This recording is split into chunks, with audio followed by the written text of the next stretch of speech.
Bah, est-ce qu'on s'entend? 3, 2, 1, et bonsoir.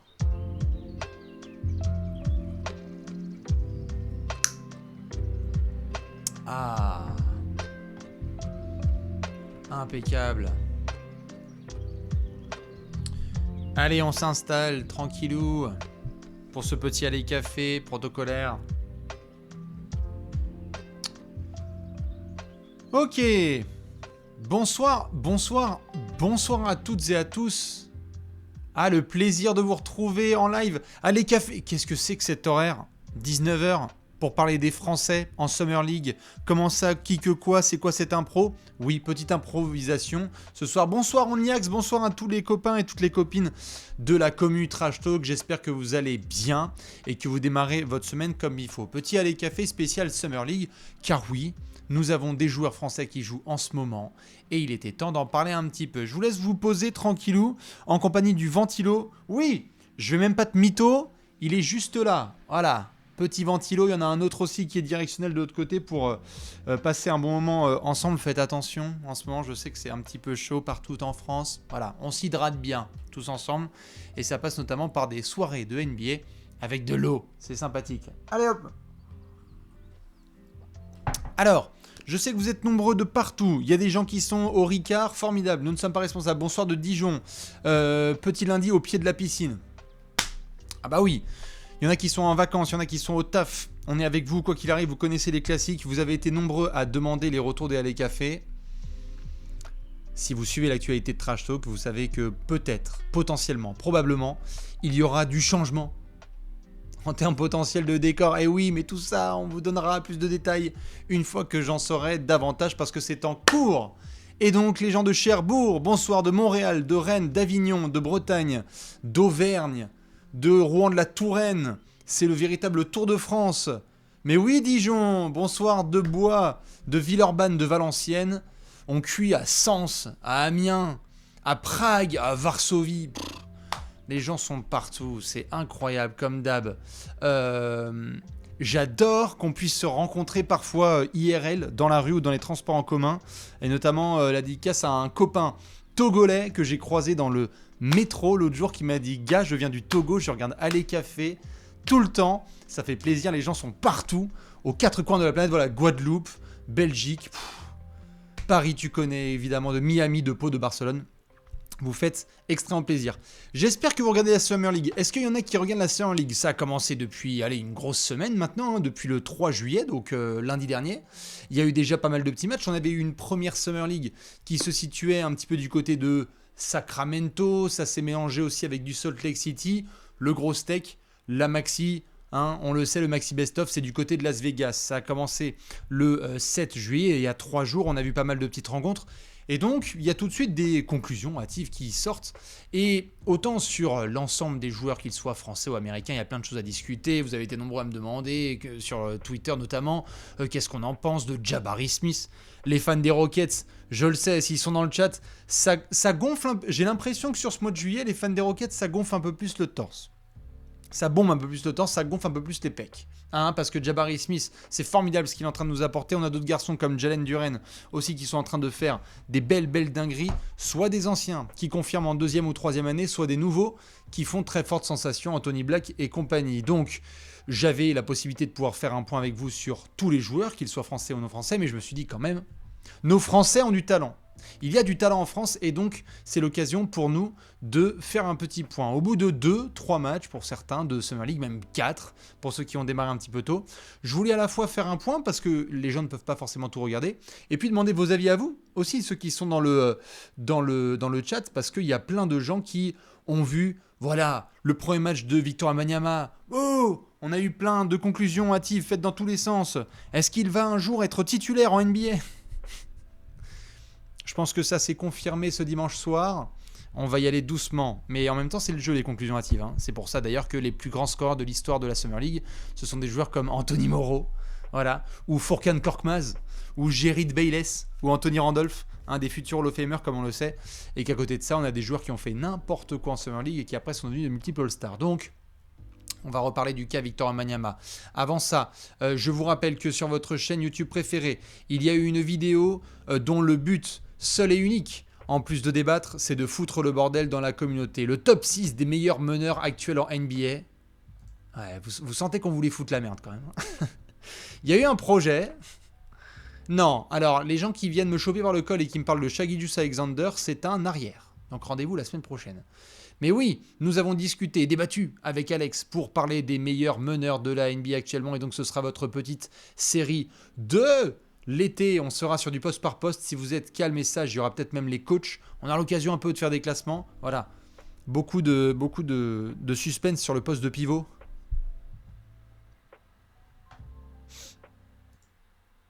Non ? J'avais l'impression qu'il y avait un peu du débat encore sur le poste de pivot. Donc si vous voulez vous amuser, n'hésitez pas. Voilà, Wendell Carter, tout à fait. On pourra discuter de tout ça. Mais on ne va pas perdre de temps. Parlons de nos amis les Français. Car oui, nous sommes en Summer League. Alors, il y a certaines règles. Déjà, je pose la question, est-ce qu'il y en a pour qui c'est la première fois qu'ils regardent de la Summer League ? Parce qu'il y en a, je sais, c'est des anciens et anciennes. On se connaît depuis bientôt 10 ans. On s'était donné rendez-vous dans 10 ans, en 2012-2013. Et il y en a qui ont maintenant les codes, qui comprennent la Summer League. Oui, il y en a pour qui c'est la première Summer League. Donc déjà, bienvenue et félicitations. Peut-être que c'est la première fois que vous regardez cette beauté basketballistique, hein, ce véritable hachis parmentier périmé de basketball que représente la Ligue de Las Vegas, où en effet parfois le jeu est un petit peu haché, hein, pas tout à fait, c'est un peu décousu, c'est un petit peu freestyle. Plusieurs choses à savoir, ou du moins que j'ai pu accumuler avec le temps et dont on parle souvent avec la commu, soit avec les gens qui sont dans le chat, soit avec les membres de l'équipe de Trash Talk.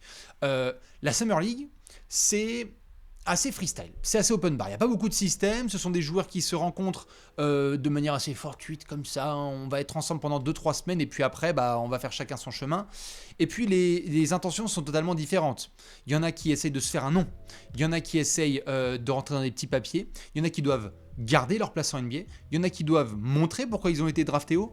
Donc vous avez une espèce d'énorme marché de joueurs qui se retrouvent au même endroit chaque été, et ça peut parfois créer un jeu un peu freestyle, dans lequel certains sont très très bons et d'autres moins, des joueurs de système qui ont un petit peu plus de mal parce que c'est vraiment le tout pour moi, moi. Les athlètes qui cartonnent, on a vu Tari Eason notamment, joueur très rentre-dedans, qui a cartonné, qui a fait du gros boulot. On a vu Paolo Banchero l'année dernière qui a fait ça aussi. Des joueurs qui vont essayer de faire leur nid.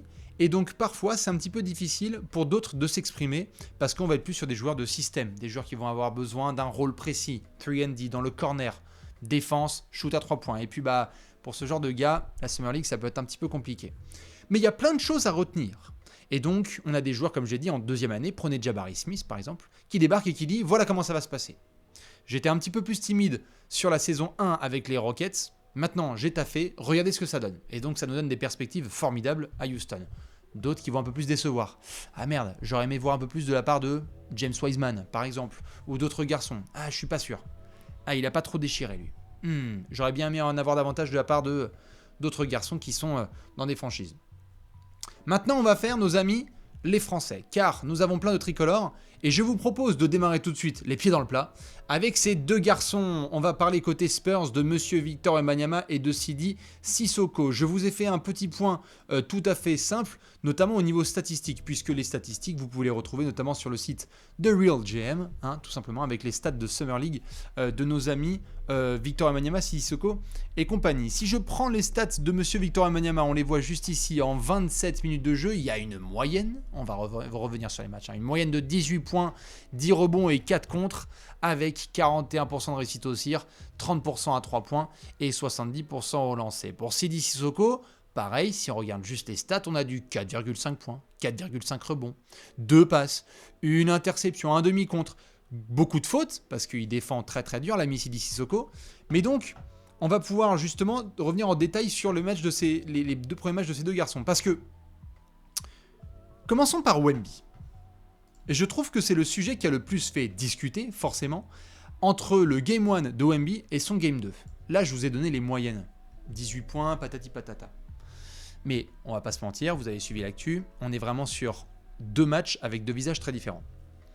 Wemby, si vous aviez un terme à utiliser pour définir son Game 1, merci Okaib pour le petit sub et tous les copains qui envoient les subs dans tous les sens. Si vous aviez un terme pour définir le premier match de Victor Wembanyama, c'est quoi? Parce que voilà, je vois des gens mettre poussif, timide, perdu, du père, ouais, fatigué, tétanisé. Il y en a beaucoup qui mettent perdu. Mise en route, alors c'est en 3, tout à fait. Moyen, pas prêt. Découverte, tout à fait. Défensif et découverte. Ça revient. Atterrissage, tout à fait. Il y a de la découverte. Il y a du bucolique aussi, on me met dans le chat. Je vois que les gens sont en grande forme. Wemby, sur son premier match, moi, il m'a donné un sentiment, et j'avais notamment un petit peu communiqué là-dessus sur les réseaux ce week-end.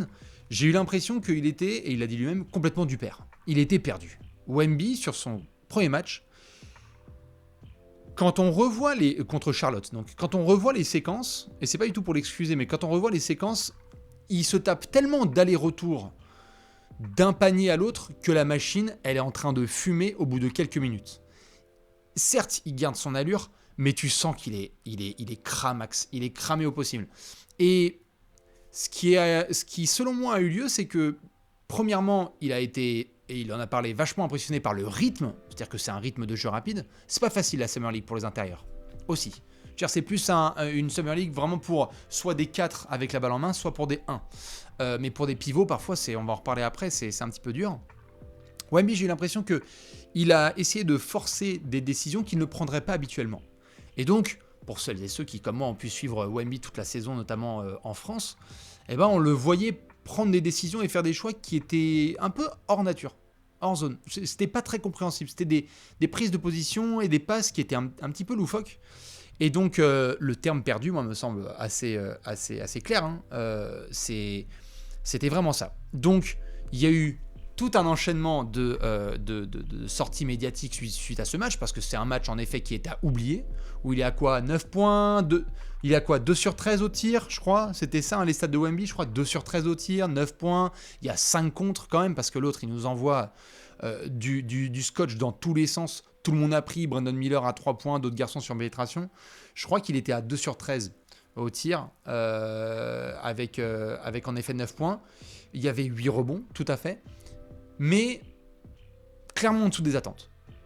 Et ce qui s'est passé pendant 48 heures, moi, ça m'a vachement impressionné. Pas surpris, mais ça m'a impressionné parce qu'il y a eu tout de suite une horde de gens qui pouvaient parfois un peu souhaiter la chute de Wemby alors qu'il n'est pas arrivé en NBA. Ça me sidère et même ça me rend assez ouf. Et en même temps, il y avait une sorte d'hésitation. Ah tiens, qu'est-ce qu'il va donner en Game 2 ? Et donc on s'est retrouvé en fait à quelques minutes du match contre Portland, qui était le Game 2, avec une vraie... il y avait il y avait une intensité dans l'air, il y avait un petit stress. On se demandait s'il allait vraiment répondre. Bon, je pense qu'on peut le dire, il a répondu. Parce que d'ailleurs, je ne sais pas s'il y en a qui ont vu le match qu'il a fait hier soir contre Portland. Le match qu'il fait contre Portland, c'est un match où il y a un peu moins l'aspect protection d'arceau et défensif. Il y a notamment la défaite parce qu'autour, il y a Malachi Branham qui a décidé de refaire tout le Nevada avec des briques. Mais on est sur un match typique de ce que peut faire Wembanyama. C'est-à-dire 27 points, 12 rebonds et 3 contre pour les pures stats. Très bien.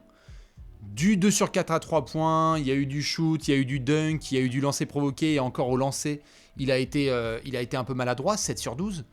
Mais on a vu le niveau de domination qu'il peut avoir.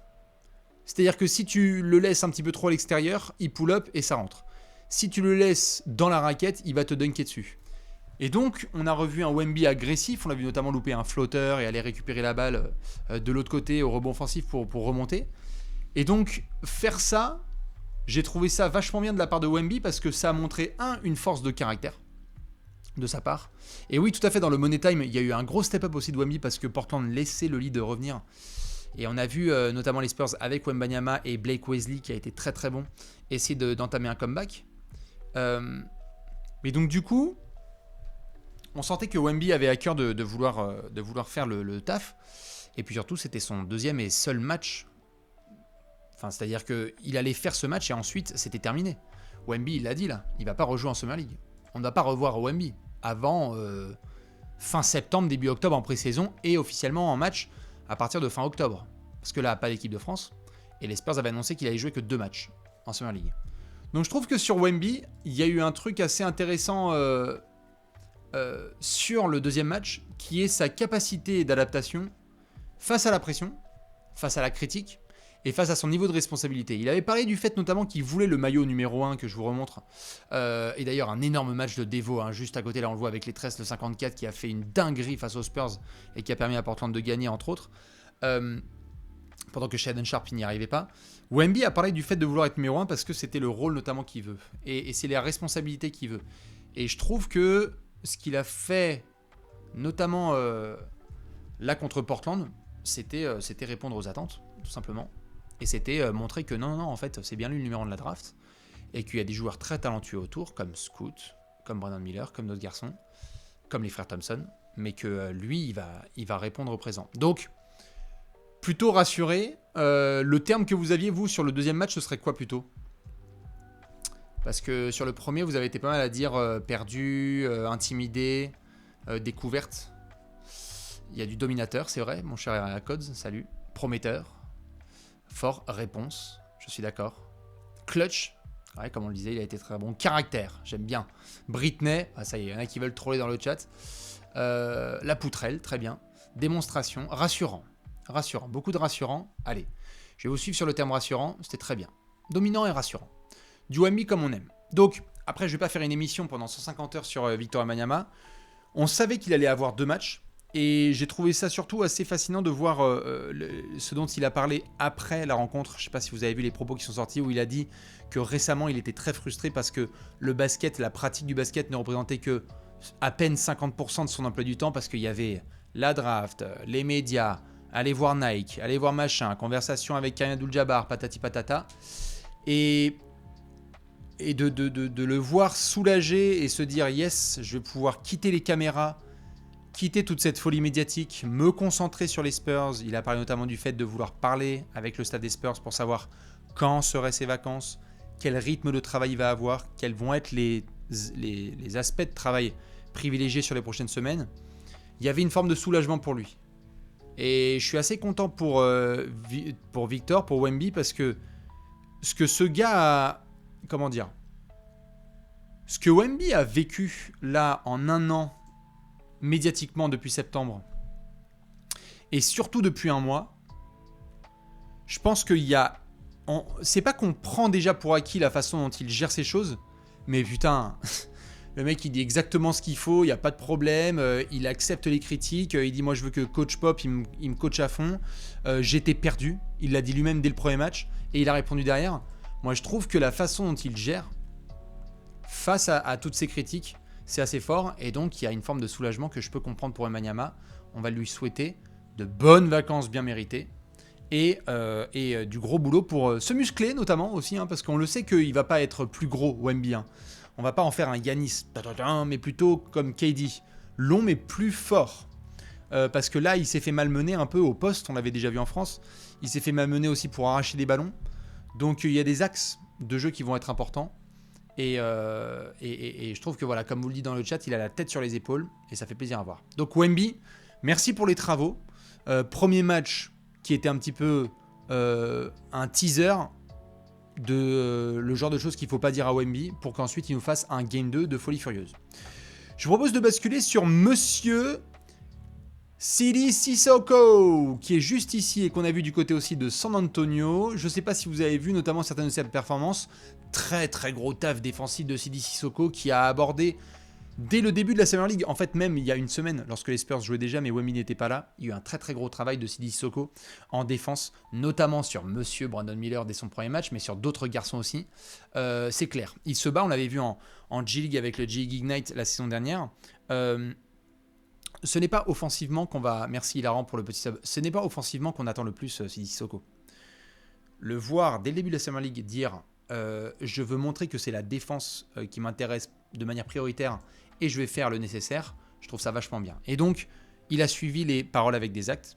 Très très grosse séquence défensive de Sidy Cissoko. Alors ça veut dire oui, beaucoup de fautes, ça c'est normal, hein. Il a 7 fautes et demie de moyenne par match en Summer League. Je rappelle qu'en Summer League, on a le droit à 10 fautes, alors qu'en NBA, on a le droit à 6 fautes en match normal.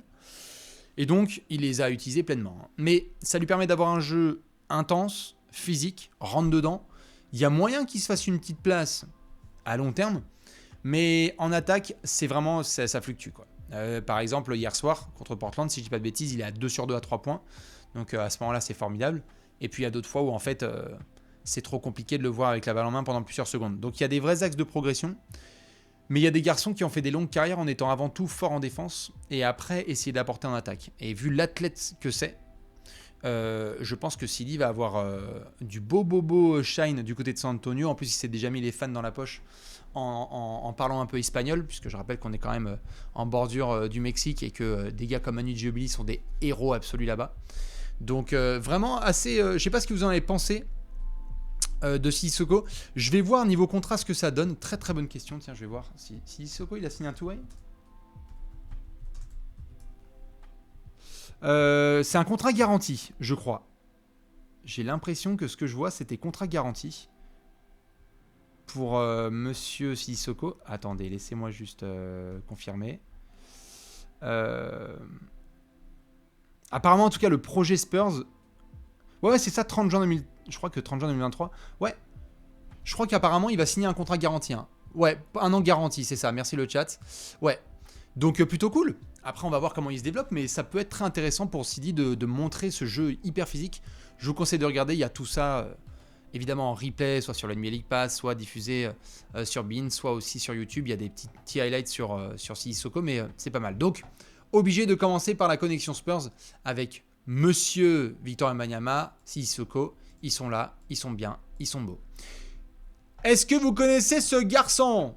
Si c'est pas le cas, va falloir très clairement ouvrir ses oreilles et bien ouvrir ses yeux. Monsieur Bilal Coulibaly, comme on dit là-bas, le grand Bilal qui a fait des débuts très intéressants avec nos amis les Wizards.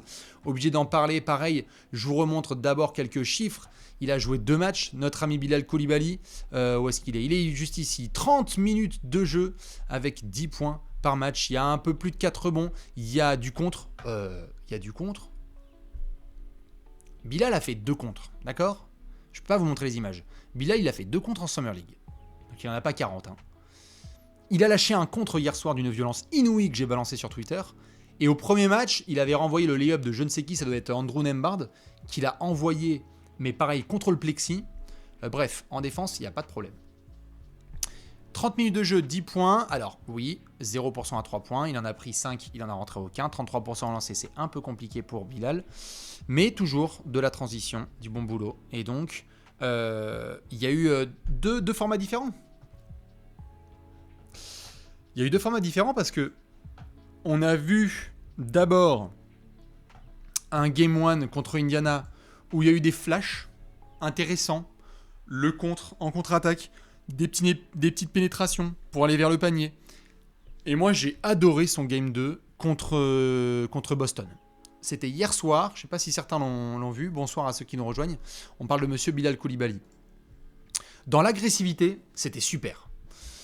Il a joué contre Boston hier soir et il y a quelques séquences qui ont été vachement intéressantes, notamment en transition, où il a récupéré le ballon et où il a vu qu'il y avait un intérieur notamment qui le séparait juste de lui et du panier.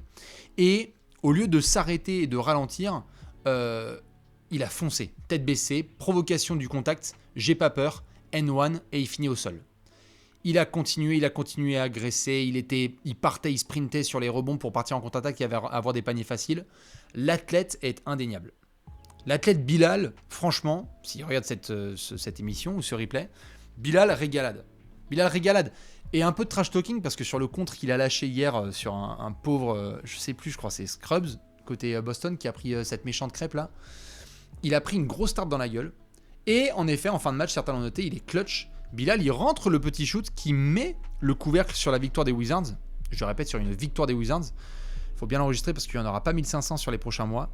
Et franchement, c'était exactement ce qu'il fallait pour que Bilal gagne encore plus en confiance. Je pense pas que la confiance soit quelque chose qui manque chez Bilal Coulibaly.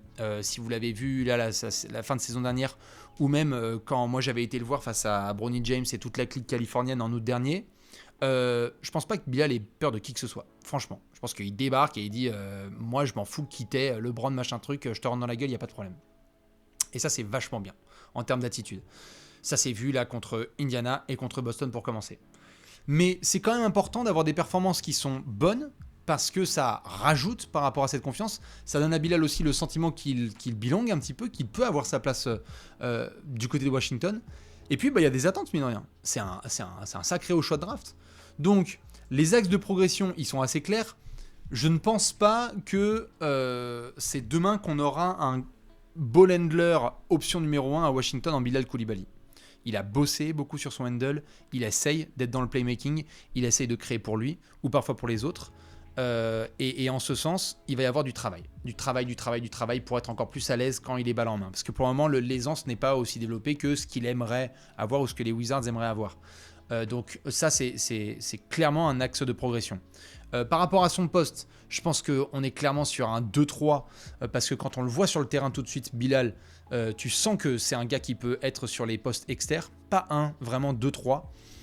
Et encore, là, il y a du muscle qui peut ajouter, parce que là, il va prendre le régime américain avec le staff des Wizards dans la gueule. Donc moi, je trouve ça vachement intéressant, Bilal Coulibaly. Et surtout, comme j'en parlais en intro, dans la Summer League. C'est-à-dire que Bilal Coulibaly, il doit faire avec des gars dans son équipe, no disrespect, hein, mais c'est nimp. C'est la foire. Et on l'a vu avec Wemby, et on l'a vu avec Bilal, et on l'a vu avec d'autres Français qui parfois viennent de systèmes un peu mieux cadrés, entourés, et où ils sont là genre, wesh, frère, pourquoi tu pars en 1 contre 4 taper un tir à mi-distance en fadeaway ? Calme-toi et donne le ballon. Et donc il faut essayer de grappiller un maximum de points sur des situations intelligentes, et d'avoir cette intelligence de jeu, je trouve, assez tôt. C'est hyper rassurant. Il va être agressif, il va se mettre quelques fans dans la poche. Vraiment, moi, je trouve ça super. Après, est-ce que tu as peur offensivement dans une équipe avec Poole et Kuzma qui vont croquer beaucoup ? Comme je le dis, je pense pas qu'il faut s'attendre à un Bilal Coulibaly force scoreur dès son arrivée en NBA. D'ailleurs, c'est pas son, j'allais dire son rôle numéro 1. Les Wizards le draft en se disant qu'ils ont un énorme défenseur en devenir avec des capacités offensives. Donc je pense pas que Washington l'a drafté en se disant c'est lui qui va être notre meilleur scoreur. Je pense qu'ils l'ont drafté notamment quand on entend le management de Washington, parce qu'ils veulent des gars d'attitude, de caractère, et qui soient capables de montrer vraiment qu'est-ce qui est important sur le terrain. Et là-dessus, Bilal, oui, ouais. Jouer collectif, se défoncer, les 50-50 balls et défendre dur sur l'homme, ouais, il répond à tout ça. Alors, est-ce qu'il sera titu ? Ça, c'est difficile à dire, je pense pas. Après, il faudra voir tout ce qui va bouger, hein. On en parlera dans les 30 premiers en 30 jours, mais je pense qu'il y a du monde devant lui. Il y a des gars comme des Deni Avdija qui vont essayer de lui prendre la place, et même si c'est un haut choix de draft, je pense qu'il va être amené au fur et à mesure. Ça a été dur pour Johnny Davis, par exemple, de faire sa place alors que c'est un haut choix de draft. Je pense que ce sera compliqué pour lui. Je le vois plus en sortie de banc, Bilal. Mais 2 premiers matchs de Summer League de grande qualité. On est à fond derrière Bilal Coulibaly. Il est énorme. En plus, il répond pas mal à des tweetos. Donc franchement, c'est du gros kiff. Tu fais kiffer, Bilal. Vraiment. Quand on voit un petit peu les discussions qu'il peut avoir avec certains un peu sur Twitter, et puis la réactivité sur les réseaux sociaux, ça fait plaisir, parce que c'est ça aussi, le lien de proximité qu'il peut avoir avec les fans français qui sont debout jusqu'à 2, 3, 4 du mat. Et Dieu sait s'il y en aura sur les prochaines semaines. On va parler d'un autre garçon. Est-ce que vous êtes prêts pour Monsieur Ousmane Dieng? Alors que je dis bonsoir évidemment aux copains et copines qui nous rejoignent maintenant, on a parlé de Victor Wembanyama et de Monsieur Sidi Sissoko, on a fait une petite page sur Bilal Coulibaly. Parlons de Monsieur Ousmane Dieng avec le Thunder, qui lui joue depuis un peu plus longtemps, parce que il a participé notamment à la Summer League du côté de Sacramento, et si je dis pas de bêtises, plutôt du côté de Salt Lake, je crois. Je sais pas s'il a fait Sacramento, je crois que c'était qu'à Salt Lake, ok, si. Je laisse les fans du Thunder me confirmer. En tout cas, ce qui est sûr, c'est qu'il faut faire du cumul de stats, parce que si on prend juste et uniquement les stats sur Las Vegas, il y a eu un match, il y a eu 30 minutes de jeu, il y a eu 13 points, il y a eu 5 rebonds, il y a eu 3 passes, il y a eu une interception, et il y a eu un joli petit 3 sur 7 à 3 points, avec 5 sur 9 au tir. Ça, c'est pas mal, mais il avait joué justement la semaine précédente, et donc j'avais noté les stats globales de Monsieur Ousmane Dieng. 4 matchs de Summer League juste ici, 31 minutes de jeu, 13 points, un peu plus de tir bon, 3 passes, 50% au tir, 37% à 3 points et 60% en lancer.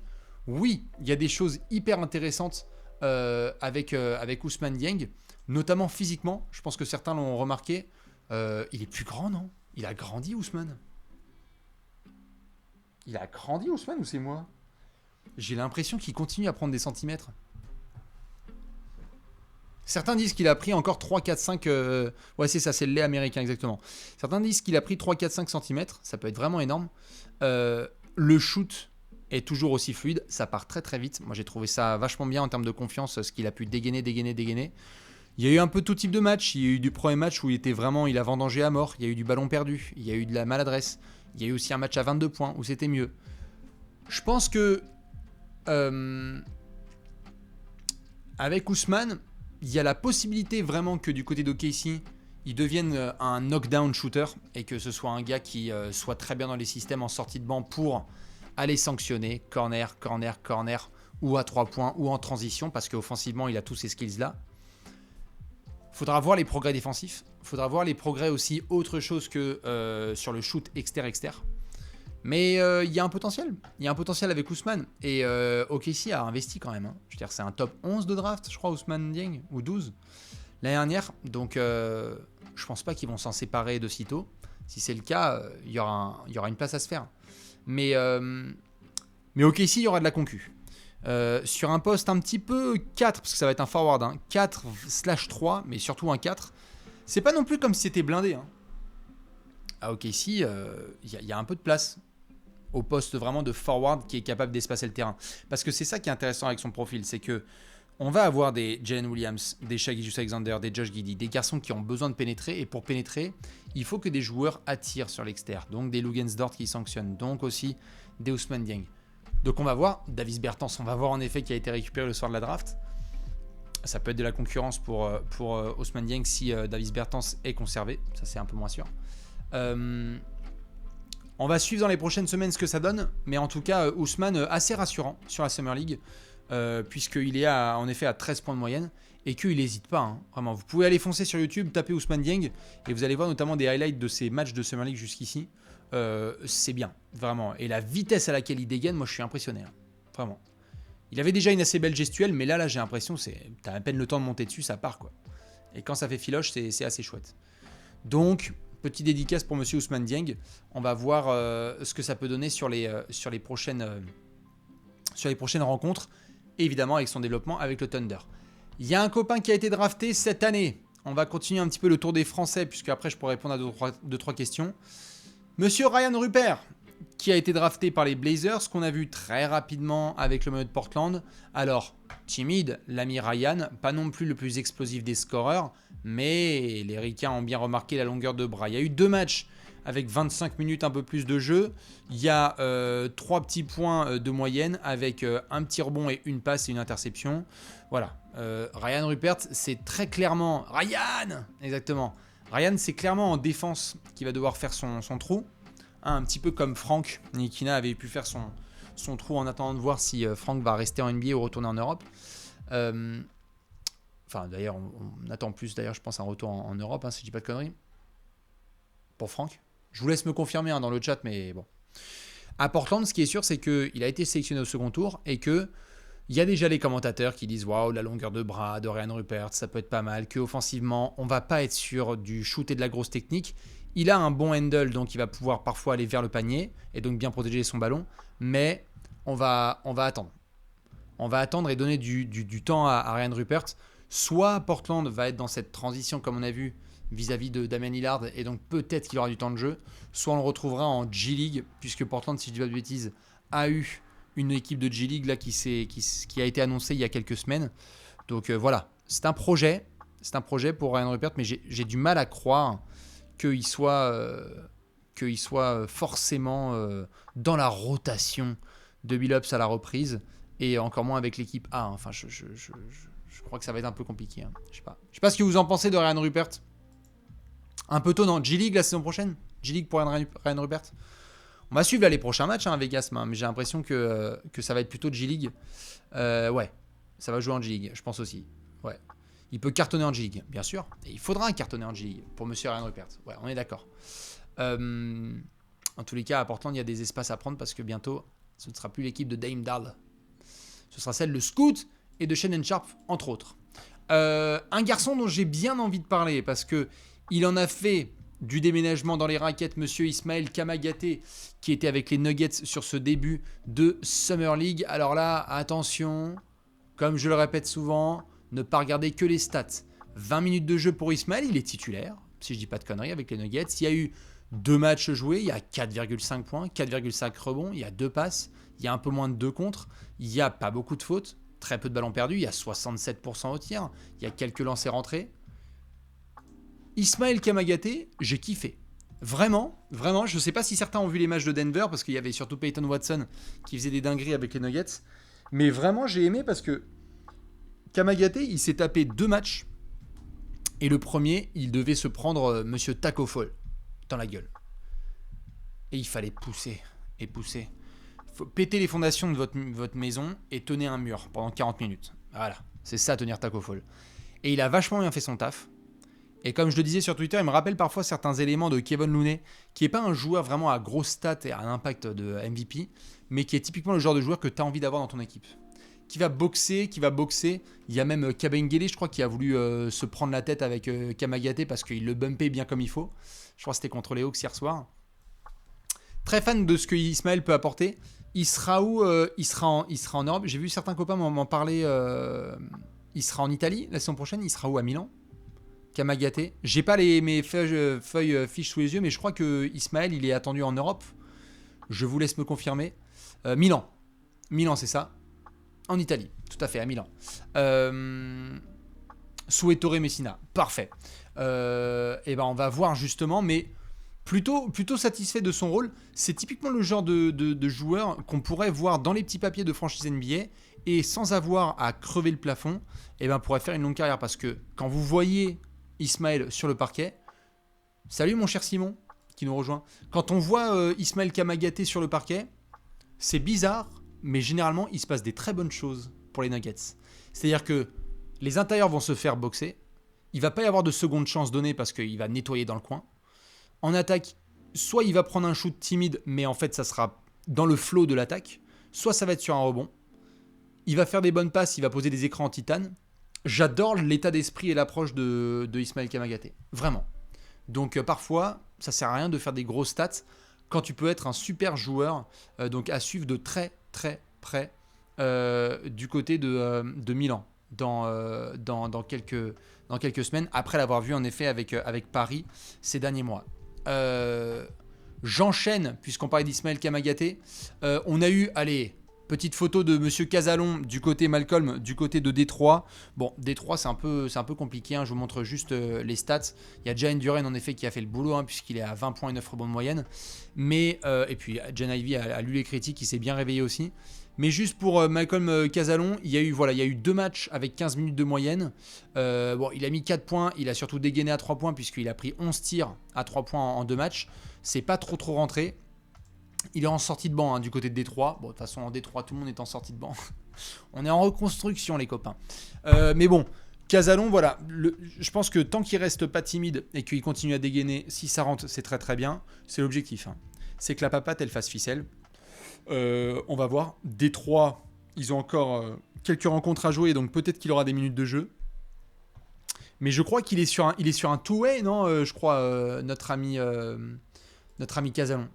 Je vais vérifier, mais je crois que Casalon, il a signé un two-way. Casalon, two-way. Ouais, two-way contract avec les Pistons. C'est ça, le 2 juillet. Relayé sur le site de Trash Talk, tout à fait. Donc, on aura l'occasion de voir le développement de Monsieur Casalon avec les Pistons de Troy Weaver. En attendant de voir ce que Monty Williams pourra en faire. La papate, elle est belle. On veut juste voir comment ça se développe. J'aimerais bien là, que sur un des prochains soirs, là, ça fasse filoche pour lui.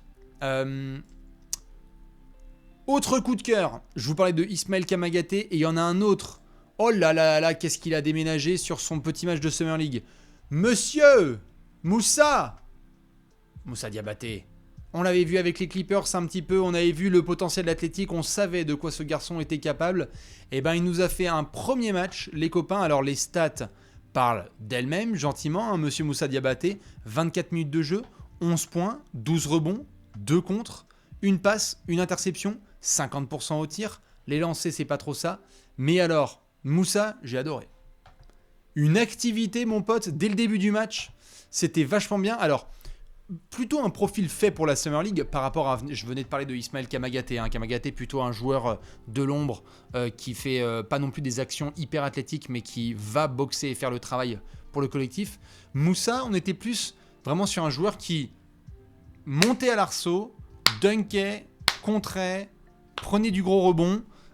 C'était difficile de ne pas l'apercevoir, Moussa Diabaté sur le terrain, sachant que chez les Clippers il y a des pistes de développement, sachant que chez les Clippers il n'y a pas non plus un secteur intérieur incroyable, donc très très hâte de voir Moussa Diabaté sur les prochains matchs et sur les prochains mois, parce que j'ai l'impression qu'il y a vraiment quelque chose à développer, que athlétiquement il a totalement sa place en NBA. Je veux dire, il y a eu du Thomas à plus quoi savoir en faire, il faisait les highlights même sur SportsCenter tellement c'était un fou furieux. Et donc Moussa a vraiment une place à jouer. Je crois que pareil, un certain l'ont mentionné, il reste en Toué la saison prochaine. Donc on va voir si ça peut le faire pour Moussa Diabaté sur la longueur. Mais je pense que si vous allez sur... Si je tape YouTube, si je tape Moussa Diabaté, il doit y avoir ça, non?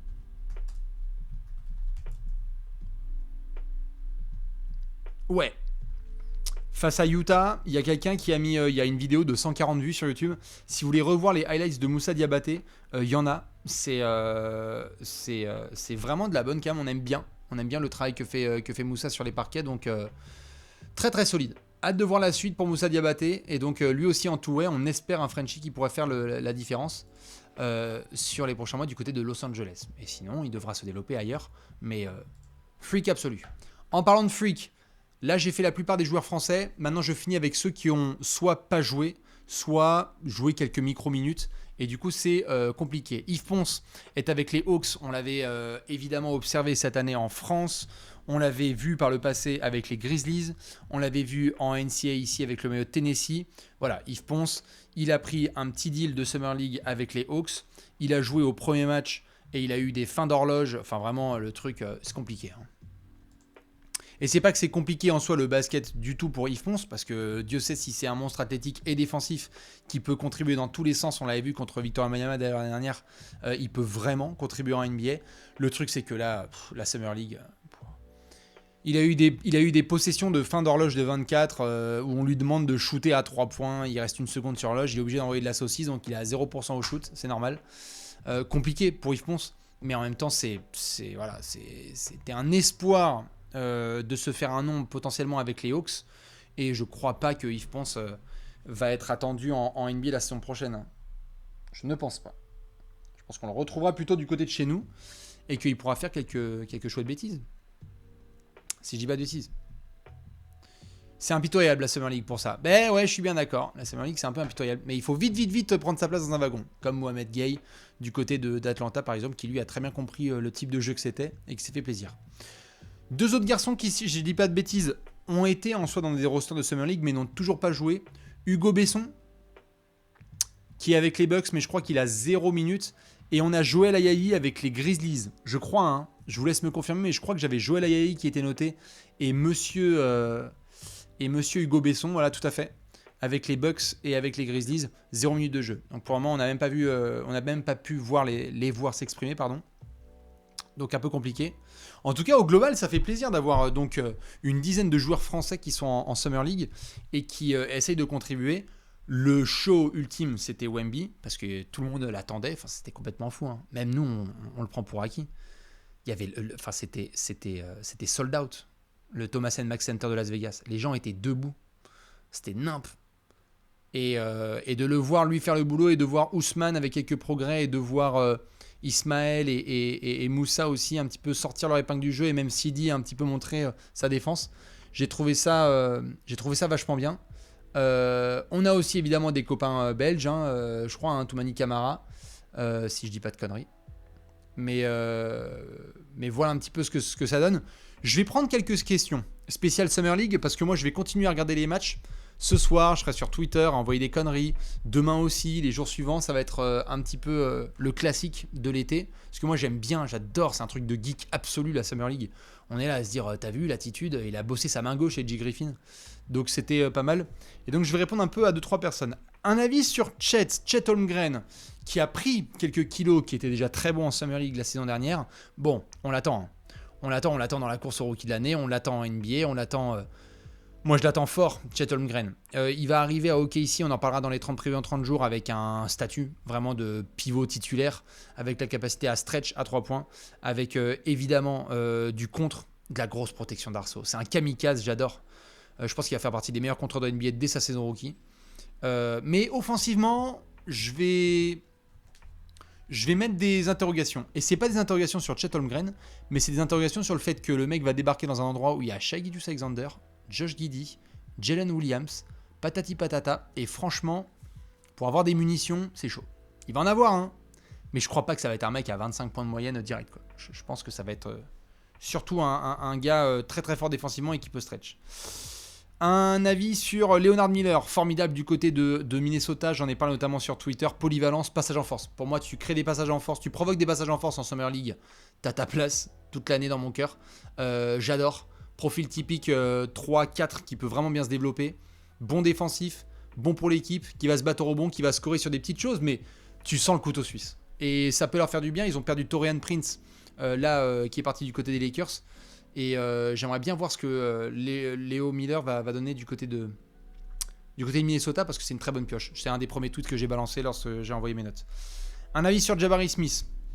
Jabari Smith Jr. du côté de Houston, c'est vraiment le garçon qui sort du lot là sur cette Summer League. Il n'y a juste pas trop à discuter, hein. Hormis peut-être Orlando Robinson et Keontae George aussi qui ont été très très bons. Mais Jabari Smith... shoot au buzzer sur le deuxième. La deuxième mi-temps qu'il fait sur son premier match et l'intégralité du match qu'il fait contre les Pistons. L'intégralité du match qu'il a fait hier soir contre les Pistons, c'est énorme. Alors je sais, c'est que de la Summer League, mais c'est énorme. Il a tout fait. Shoot, scoring, pénétration, finition avec la faute, défense, trash talking, tout, la totale. J'ai adoré Jabari Smith. C'était vraiment super. Qu'est-ce qui m'a fait comme impression? Le bon Scoot Anderson. Eh ben, solide, hein. Il n'y a pas de problème, hein. Je peux dominer ou... Non, c'était très très tôt. Très très bon. Très tôt, très bon. Scoot Anderson, il était nickel dès le premier quart-temps. Sur pénétration, moi j'ai adoré surtout sa capacité à bien varier entre scoring et création. Tu vois qu'il va... Il y a beaucoup de John Wall. Il va créer tellement de rassemblements dans la raquette défensif qu'il va avoir des kick-out pour des mecs... Il y a des gars, ils vont se régaler. Donc Scoot Anderson, super. Faut juste faire gaffe au corps, mais voilà, c'est impeccable. Sur quelle chaîne on peut voir la Summer League en France? Tu as soit le NBA League Pass, soit Beansport, je pense qu'ils diffusent un peu.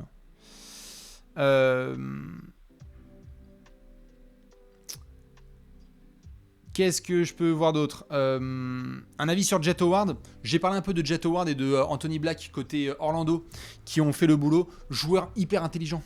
Hyper intelligent. Quand on regarde le premier match de Jet Howard et hâte de voir la suite, pas beaucoup de mauvaises décisions. Fils de joueur, Joan Howard, ça rentre dans le système. La bonne feinte, la bonne passe, le bon. On est sur du Cam Johnson, vraiment.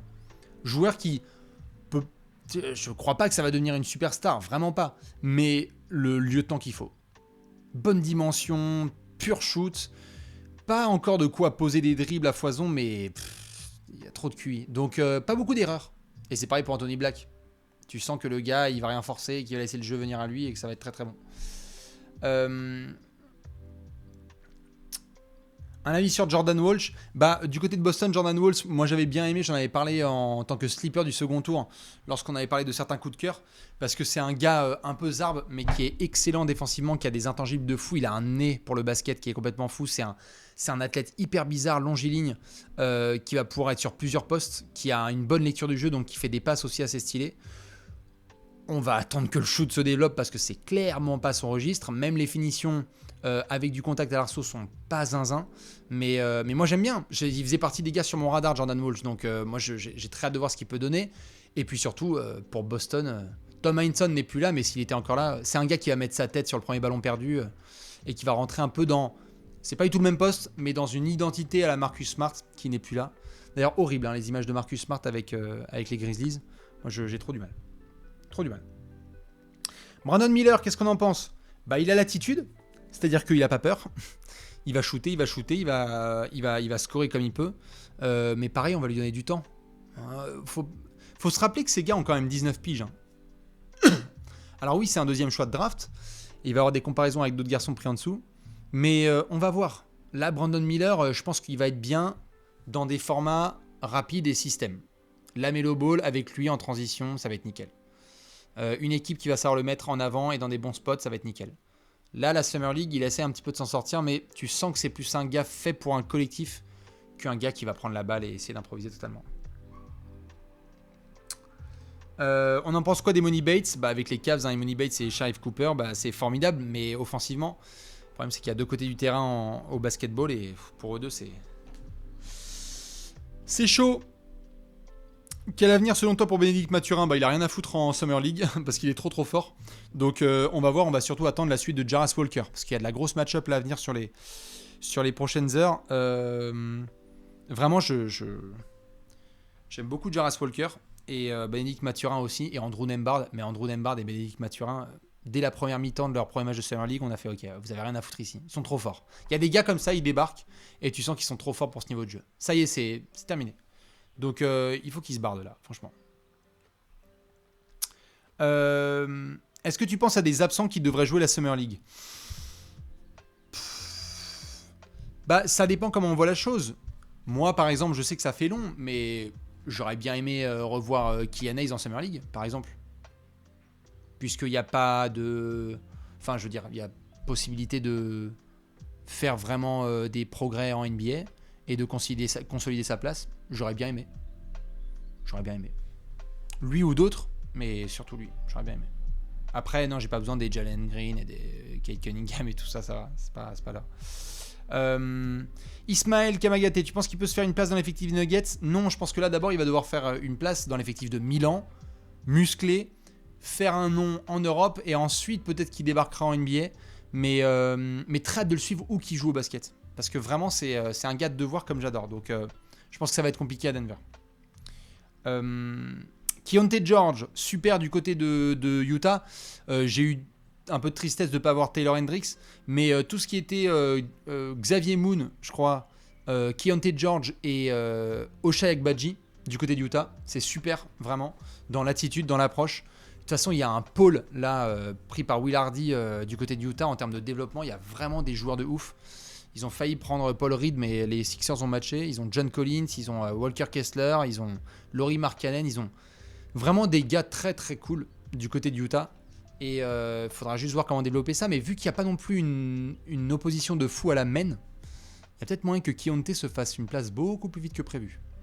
Mais il faut savoir que Keontae George va passer quelques mois aux côtés de Jordan Clarkson. Et ça, attention. Ça peut faire très mal.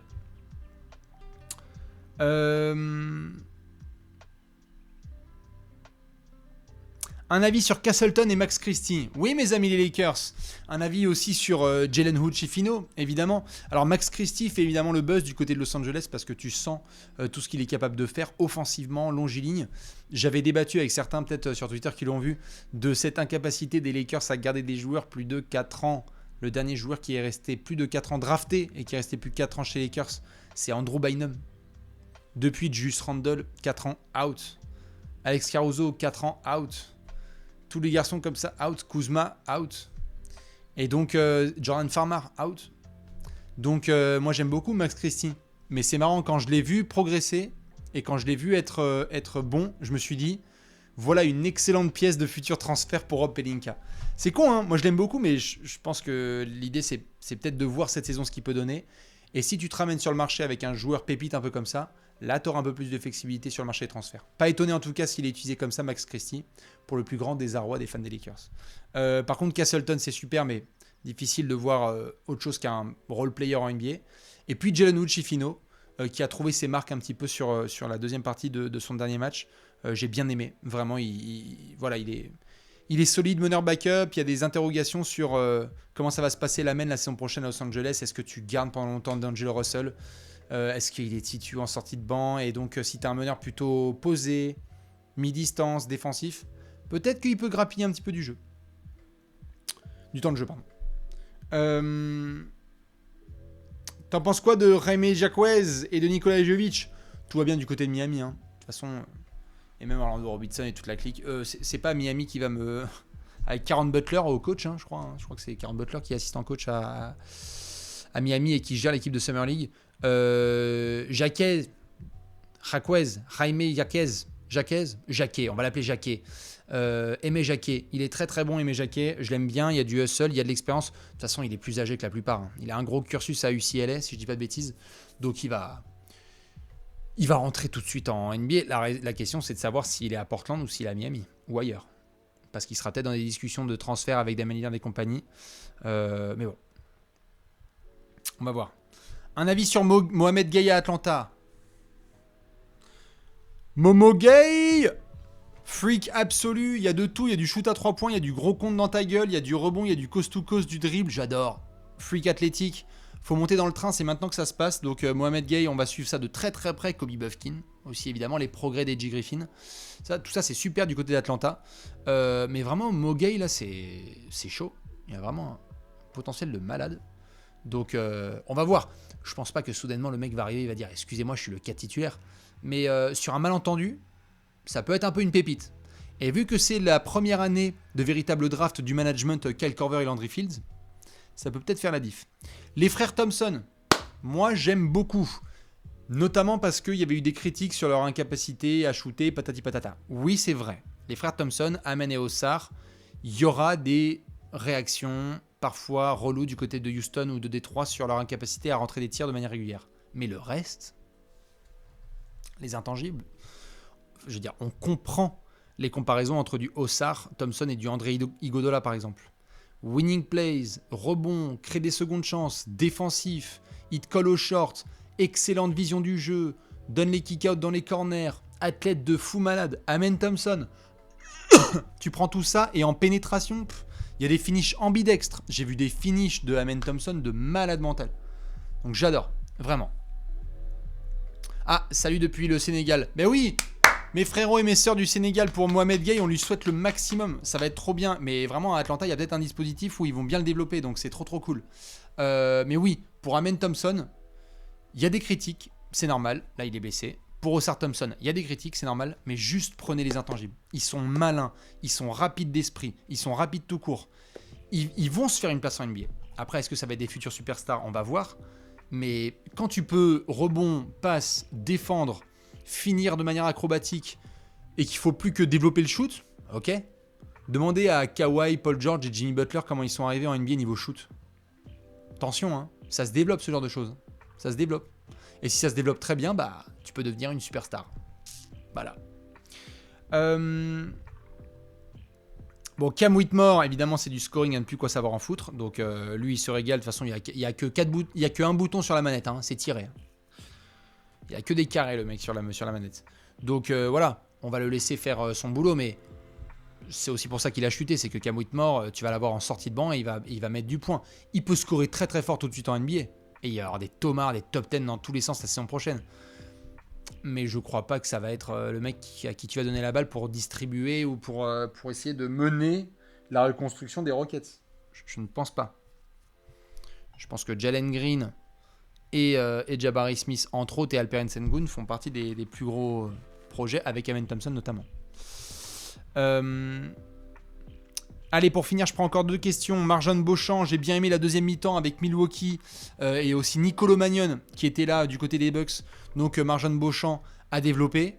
Mais pareil, il va falloir montrer que c'est pas que du scoring dans la vie, c'est justement hors Summer League, les petites choses à Milwaukee où tu peux gratter de la place là où il y a des vétérans. Défense, shooting, hustle. Tout ce que par exemple Dante DiVincenzo a pu faire par le passé, ou Pat Connaughton, encore récemment. Ou Grayson Allen. Voilà, ce sont pas du tout les mêmes registres de joueurs. Mais je dis juste, Marjon Beauchamp, il va devoir trouver sa place dans l'effectif des Bucks. Mais il a tout ce qu'il faut athlétiquement. Je trouve ça vachement bien. C'est un mec super. Hawkins, du côté de Nola. Bon, bah, on attendait du shoot, on en a. Mais surtout impressionné par la prise de masse de Dyson Daniels, qui est vraiment... Là, il a pris... Putain, il a pris 10 kilos, c'est pas possible. Il est buffle, Dyson Daniels, là. Là, c'est très chaud. Hyper hâte de voir la saison 2 de Dyson Daniels. Donc ça vraiment content de voir ça. Et puis bah pour finir, 2-3 questions. Allez, je regarde. Bon, Tristan Vukcevic, on voulait du shoot, on voulait un peu de vision du jeu, il l'a, il n'y a pas de souci.